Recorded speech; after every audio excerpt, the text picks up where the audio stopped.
I recall reading a news article last year.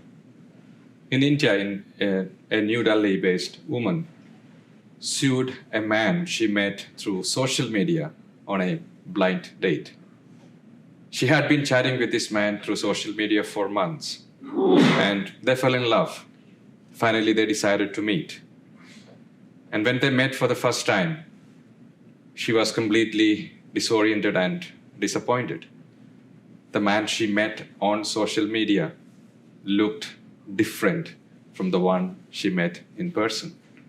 The man she met 4 months ago in social media now did not have the appearance, the height, the complexion she expected. She filed a lawsuit against him for intentional fraud and culpable deceit. In addition to being sentenced for 1 or 2 months in prison, he had to, for faking his profile, and he had to pay a substantial amount of money as compensation to the woman.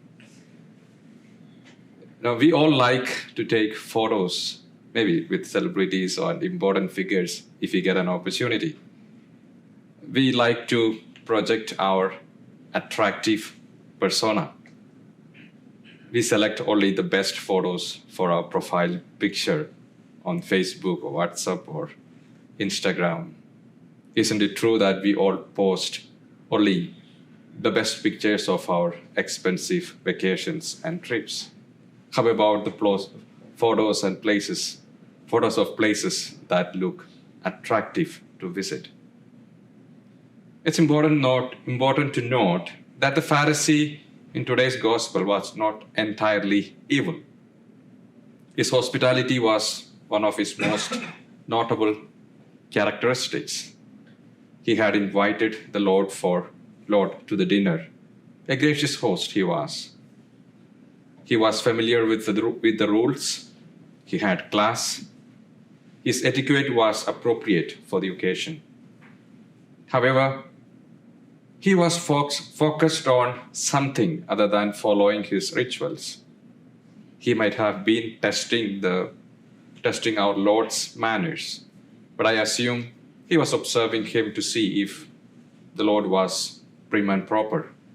There was more to it than just mere table manners. He was looking to see that the Lord was abiding by the law. According to the unnamed Pharisee, the Lord was weighed and found wanting. He failed to comply with the washing requirement. And according to Luke, the Pharisee was amazed at what Jesus did.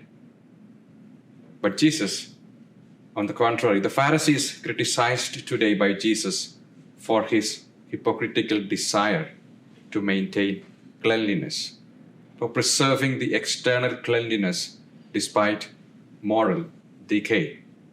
As it is written in verse 39, they clean the outside of the cup and dish, but on the inside they are full of greed and wickedness. Are we like those Pharisees? Do we observe the conventional rules? And doing so is not undesirable in and of itself. Are we preoccupied with looking over our shoulders to see who does not appear to fit in?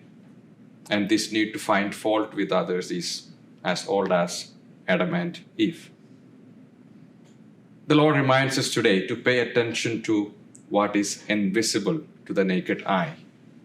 There is more to it than empty external rituals and to profile pictures that make us look good.